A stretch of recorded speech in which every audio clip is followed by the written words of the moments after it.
Good morning बच्चों। आज हम राजनीति में अध्याय 1 में समझेंगे लोकतंत्र का बृहत्तर अर्थ।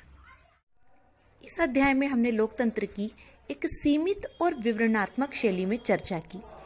हमने शासन के एक स्वरूप के तौर पर लोकतंत्र को समझा। लोकतंत्र की इस प्रकार की व्याख्या हमें उस न्यूनतम विशेषता या गुणों की पहचान कराती है जो लोकतंत्र की जरूरत है। हमारे समय में लोकतंत्र का सबसे आम रूप है प्रतिनिधित्व वाला लोकतंत्र। हमने लोकतंत्र को लेकर काफी विस्तृत चर्चा की और उसके एक सीमित अर्थ को जाना। लोकतंत्र एक ऐसी शासन व्यवस्था है जो केवल शासन व्यवस्था तक ही सीमित नहीं रहती। हम जिन देशों में लोकतंत्र होने की बात करते हैं वहां सभी लोग शासन नहीं चलाते। हमने काफी देशों के उदाहरणों को भी समझा, पाकिस्तान का, मेक्सिको का, जिम्बाब्वे का, चीन का। तो सभी लोगों की तरफ से बहुमत को फैसले लेने का अधिकार होता है और यह बहुमत भी स्वयं शासन नहीं चलाता। बहुमत का शासन भी चुने हुए प्रतिनिधियों के माध्यम से होता है।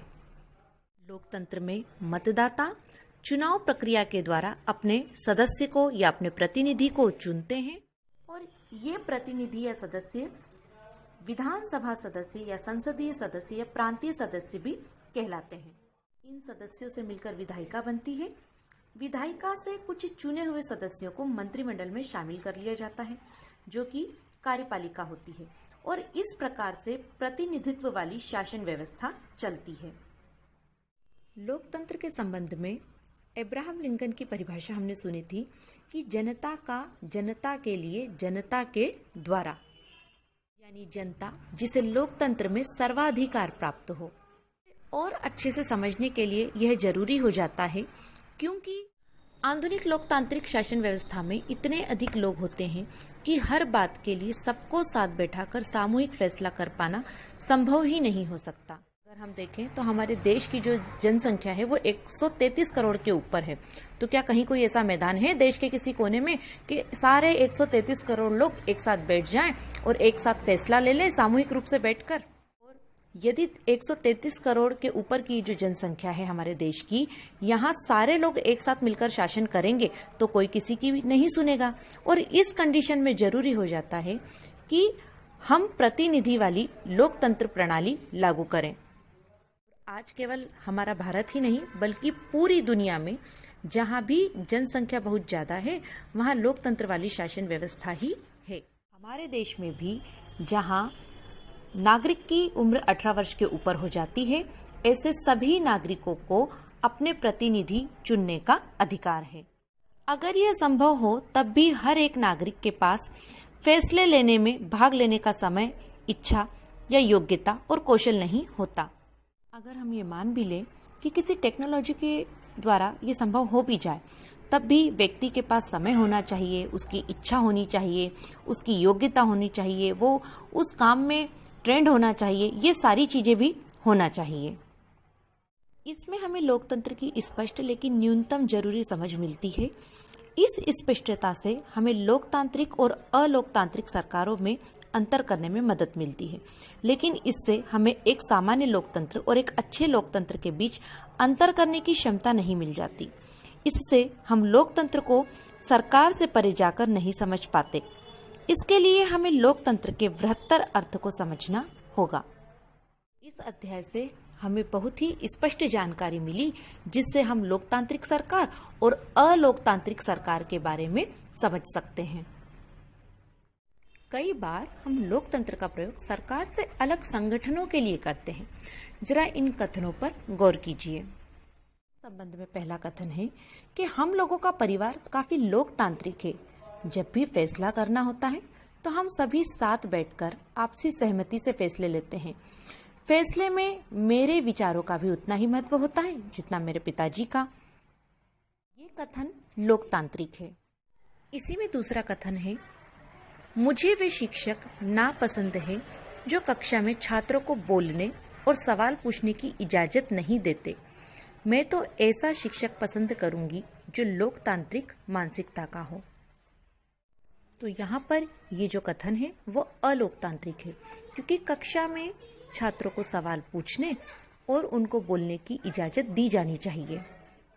इसी में तीसरा कथन है, एक नेता और उसके परिवार के लोग इस पार्टी के सारे फैसले लेते हैं, वे क्या लोकतंत्र की बात करेंगे। आपने देखा होगा कि हमारे यहाँ पे भी बहुत सारी चुनावी पार्टियां हैं, बहुत सारे दल हैं और कई पार्टियों में एक नेता और उसके बाद फिर उसके बच्चे, बच्चों के बच्चे, सभी लोग इस पार्टी से जुड़े रहते हैं और वो ही पार्टी के जो सारे अहम फैसले होते हैं उनको करते हैं।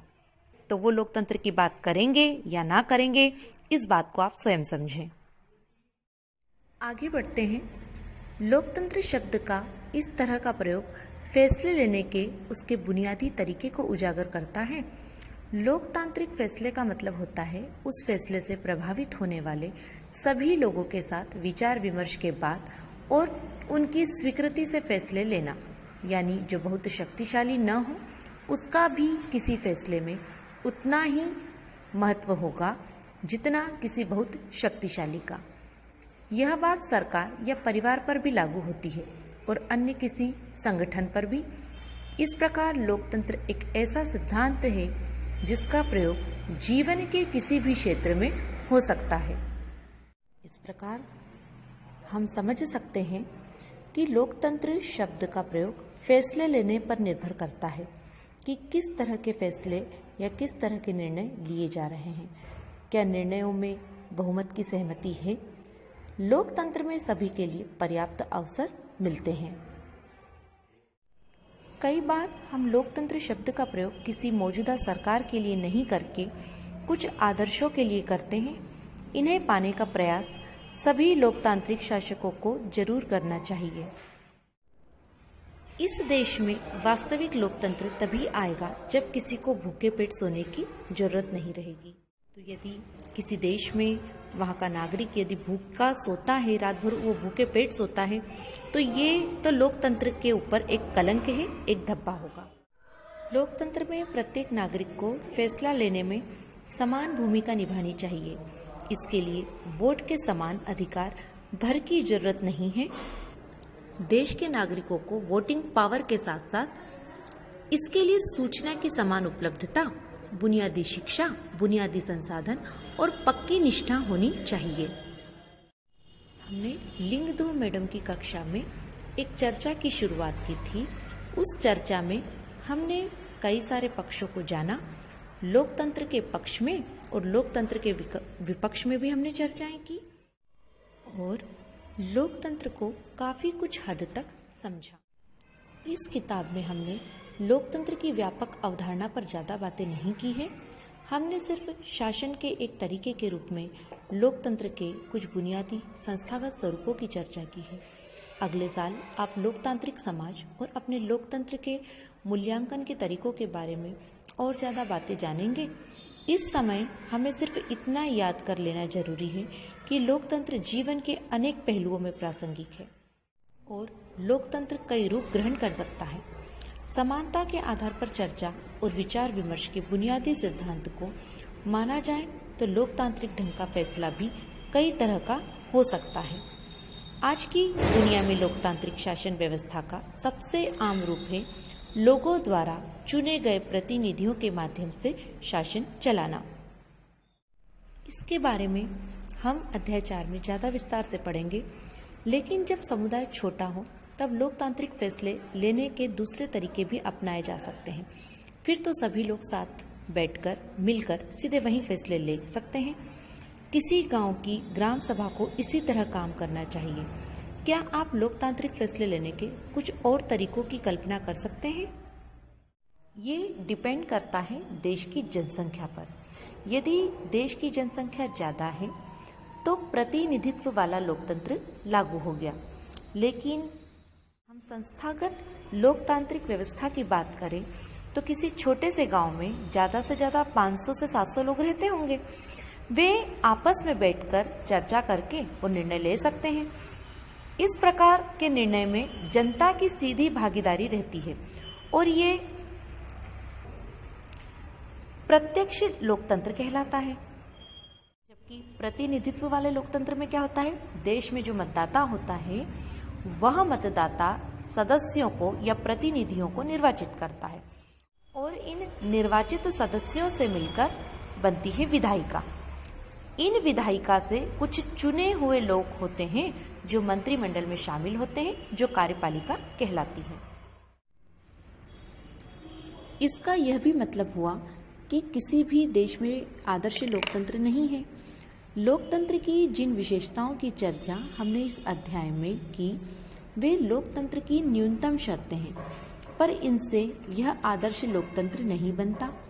एक आदर्श लोकतंत्र में निर्णय लेने की प्रक्रिया लोकतांत्रिक होनी चाहिए।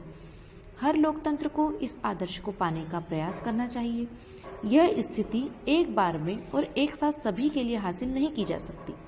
इसके लिए लोकतांत्रिक फैसले लेने की प्रक्रिया को बचाए रखने और मजबूत करते जाने की जरूरत होती है। नागरिक के तौर पर हम जो भी काम करते हैं वह भी हमारे देश के लोकतंत्र को अच्छा या खराब बनाने में मदद करता है। यही लोकतंत्र की ताकत है और यही कमजोरी भी। देश का भविष्य शासकों के कामकाज से भी ज्यादा नागरिकों के कामकाज पर निर्भर करता है। तो हमने जो कुछ भी अब तक पढ़ा उसमें क्या समझा कि लोकतंत्र में शासक से ज्यादा महत्वपूर्ण है जनता। इसके बाद हमने ये भी पढ़ा था कि चुनावी पार्टियां अपने पैसों के दम पर मतदाता के वोट तक खरीद लेती हैं। ऐसी खबरें हम आए दिन न्यूज़ चैनलों में, अखबारों में पढ़ते भी हैं और देखते भी हैं। तो यदि नागरिक ही पैसों के खातिर गलत पार्टी को वोट दे देंगे तो क्या होगा जरा देश का भविष्य, आप स्वयं सोचिए। इसलिए देश का भविष्य शासकों के कामकाज से ज्यादा देश के नागरिकों पर निर्भर करता है। यही चीज लोकतंत्र को अन्य शासन व्यवस्थाओं से अलग करती है। राजशाही, तानाशाही या एक दल के शासन जैसी अन्य व्यवस्थाओं में सभी नागरिकों को राजनीति में हिस्सेदारी करने की जरूरत नहीं रहती। दरअसल अधिकांश गैर लोकतांत्रिक सरकारें चाहती ही नहीं कि लोग राजनीति में हिस्सा लें, लेकिन लोकतांत्रिक व्यवस्था सभी नागरिकों की सक्रिय भागीदारी पर ही निर्भर करती है। इसलिए लोकतंत्र के बारे में पढ़ाई हो तो लोकतांत्रिक राजनीति पर ही ध्यान केंद्रित करना चाहिए। राजशाही, तानाशाही जैसी शासन व्यवस्थाओं को भी समझा था। इसमें राजा का निर्णय ही अंतिम निर्णय होता है। शाही व्यवस्था में तो जनता की कोई भागीदारी ही नहीं रहती। यूं कहा जाए कि जनता कोई महत्व ही नहीं रखती। जबकि जो लोकतंत्र है वो लोगों का तंत्र है, जनता का तंत्र है और इसमें जनता ही सबसे अधिक महत्वपूर्ण है। इसी के साथ हमारा आज का ये अध्याय लोकतंत्र क्या और लोकतंत्र क्यों यहीं समाप्त होता है। अगले अध्याय में हम संविधान निर्माण के बारे में चर्चा करेंगे।